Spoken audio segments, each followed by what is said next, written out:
Hello students.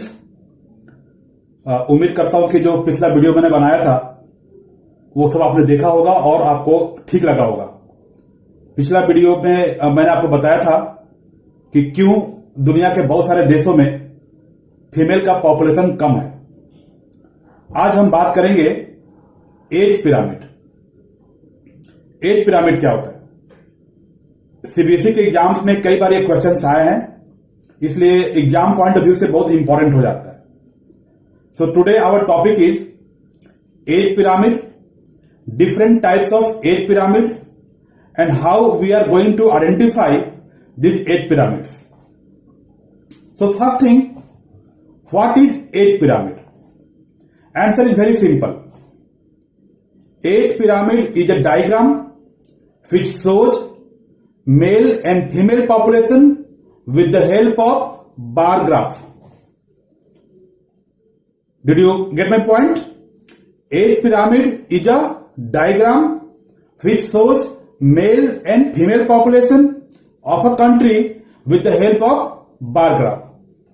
Male population and female population both are converted into percentage and in different age groups. For example, 0 to 5 years, 5 to 10 years, 10 to 15 years, 15 to 20 years, and so on. And then it is calculated that what is the percentage of people falling in a particular age group. Remember this point? We have to take out the percentage.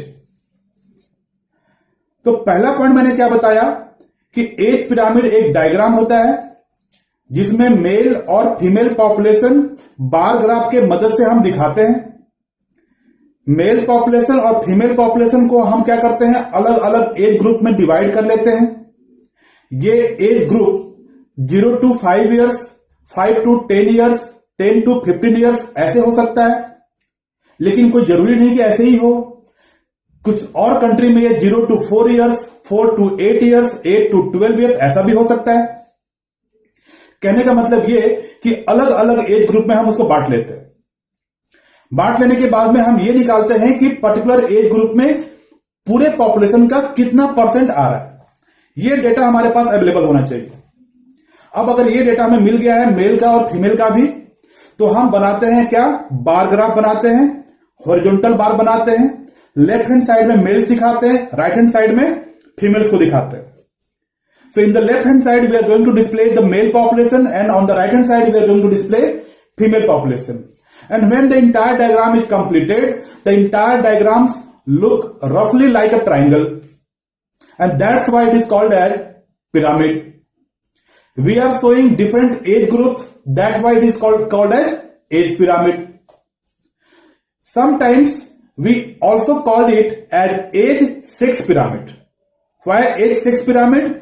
Because we are also showing the male and female population. So here is the complete meaning of age pyramid. Age pyramid is a diagram. It shows male and female population with the help of bar graph. Data is taken into percentage. Male population in the left hand side and female population in the right hand side. In your NCERT book, 3 types of age pyramid have been given. You can see this picture here. These 3 types of age sex pyramid has been given in your NCERT textbook. At the top you can see it is Nigeria, then Australia, and then at the bottom is the Japan. You can see here increasing or expanding population, then constant population, and at the bottom declining population. So we have these 3 kind of age sex pyramid. We will try to learn and we will try to identify some important features of these 3 types of age sex pyramid. ये जो 3 तरह के as sex pyramid हमारे किताब में दिया हुआ है एनसीईआरटी बुक में, ये बहुत जरूरी है। जरूरी क्यों है? क्योंकि पिछले कुछ सालों में ऐसा देखा गया है कि कोई तीनों में से कोई एक एज पिरामिड आपके क्वेश्चन में दे देता है और कहता है इसको आप पहचानिए और बतलाइए कि ये किस देश से बिलोंग करता है, यह एज सेक्स पिरामिड किस देश का है और इसके बारे में कुछ बताइए। तो चलो हम सबसे पहले ले लेते हैं नाइजीरिया का। अभी आप देखिए यहां पे आपको दिखाई दे रहा होगा नाइजीरिया का एज सेक्स पिरामिड। आप क्या देख रहे हैं? आप देख रहे हैं कि इस पिरामिड का, इस डायग्राम का जो बेस है, जो नीचे का पोर्शन है, वो बहुत ही वाइड है, बहुत ही चौड़ा है और ऐसे करके टेपरिंग हो रहा है। इसका टॉप पॉइंटेड है, बेस चौड़ा है, बेस वाइड है। बेस वाइड का मतलब क्या हुआ कि नीचे हम कौन सा दिखा रहे हैं पॉपुलेशन? नीचे हम दिखा रहे हैं 0 to 5 years, 5 to 10 years, 10 to 15 years. कहने का मतलब यह हुआ कि नाइजीरिया में बच्चों की संख्या बहुत ज्यादा है। नाइजीरिया कंट्री में चिल्ड्रन पॉपुलेशन का प्रोपोर्शन बहुत ही हाई है। यह क्या बतलाता है? यह बतलाता है कि वहां पे बर्थ रेट हाई है। तो हम कह सकते हैं कि नाइजीरिया का बर्थ रेट हाई है, जिसकी वजह से इस डायग्राम का जो बेस है वो क्या दिख रहा है आपको? वाइड दिख रहा है। जबकि इसका जो टॉप है वो बहुत ही पॉइंटेड है, यानी कि 60 to 65 years, 65 to 70 years, 70 to 75 years, ऐसे एज ग्रुप में लोगों की संख्या कम है, तभी तो पॉइंटेड है। तो क्यों कम है? वो इसलिए कम है क्योंकि उन कंट्रीज में प्रॉपर हेल्थ फैसिलिटीज अवेलेबल नहीं है। लोगों की लॉन्गेविटी, एवरेज एज बहुत ज्यादा नहीं है और इस वजह से नाइजीरिया का पिरामिड आपको देखने में कुछ इस तरीके का लगेगा। इसको हम कहते हैं एक्सपैंडिंग पिरामिड। क्यों कहते हैं एक्सपैंडिंग पिरामिड? क्योंकि ऐसे देशों में पॉपुलेशन बढ़ रहा होता है, पॉपुलेशन एक्सपैंड कर रहा होता है, इसलिए हम कहते हैं इसको एक्सपैंडिंग पिरामिड। तो क्या पहचान है? पहला पहचान कि बेस वाइड है, टॉप पॉइंटेड है, यहां पे बर्थ रेट हाई है, पॉपुलेशन बढ़ रहा है। और ऐसे पिरामिड किसके बनेंगे? ऐसे पिरामिड उसके बनेंगे जो या तो पुअर कंट्री है या तो डेवलपिंग कंट्री है। नाइजीरिया इसी में आता है। अगर आप बांग्लादेश का बनाएंगे पिरामिड, अगर आप बनाएंगे मेक्सिको का पिरामिड, तो शायद उनका पिरामिड भी बनने के बाद ऐसा ही लगेगा। तो समझ में आ गया आपको कि क्या है expanding population?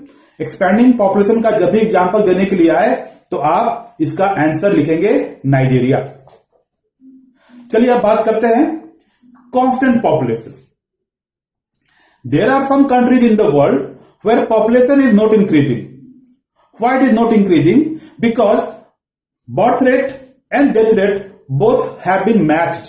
That means birth rate and death rate both are almost equal, and that's why population in those countries is not increasing. Such country, the best example is Australia. The example of Australia has been given in your NCERT book also. So you can see the diagram there, and also you can see the diagram here on the screen. You can see the diagram of Australia.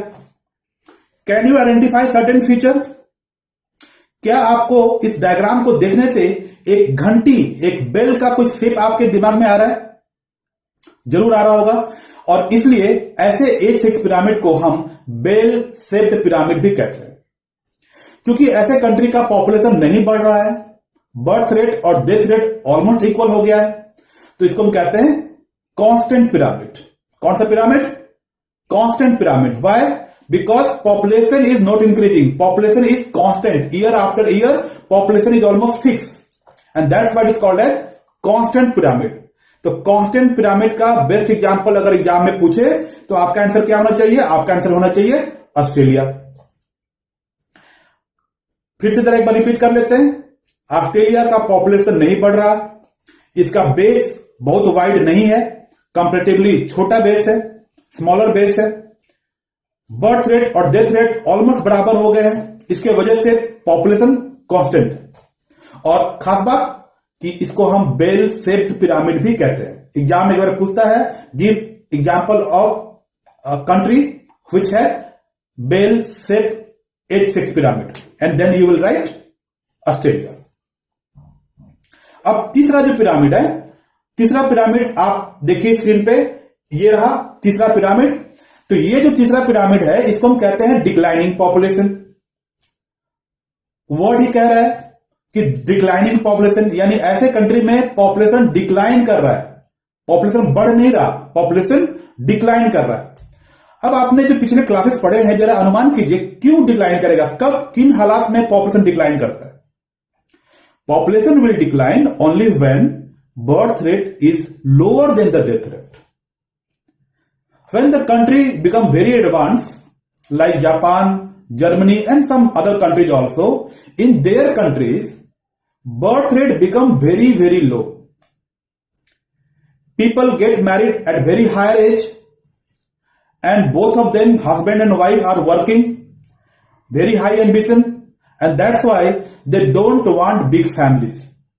They think that I cannot look after my children at home, and that's why they don't want big families. So in their countries, birth rate is low. How much low? It is lower than the death rate, and that's why year after year, what is seen? It is seen that population is decreasing. So instead of increasing, population is decreasing, population is declining, and that's why it is called as declining age sex pyramid. How to identify?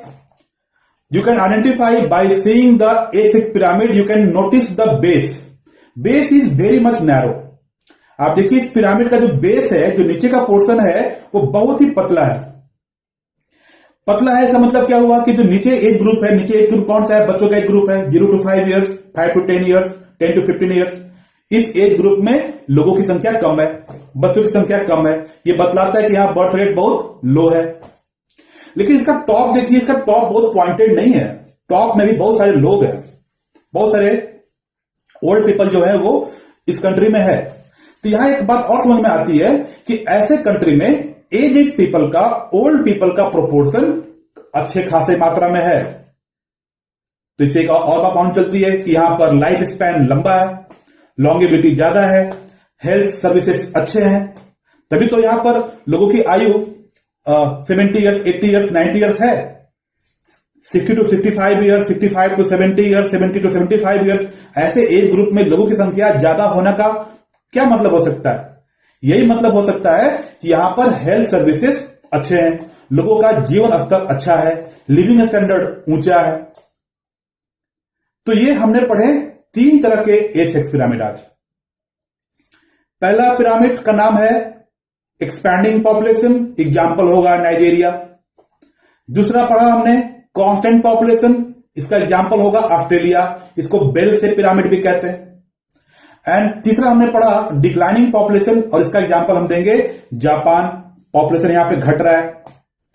तो ये 3 pyramid को पहचान लीजिए, 3 pyramid का नाम भी आप याद कर लीजिए, और इन तीनों पिरामिड के बारे में आप चाहें तो इस स्लाइड के मदद से जो आपने स्क्रीन पर देखा इसको पॉज करके आप लिख सकते हैं, नहीं तो डिस्क्रिप्शन में मैंने नीचे आप देख लीजिए, मैं नोट्स का लिंक भी डाल दूंगा, आप वहां से नोट्स डाउनलोड करके उसको भी आप नोटबुक में लिख सकते हैं।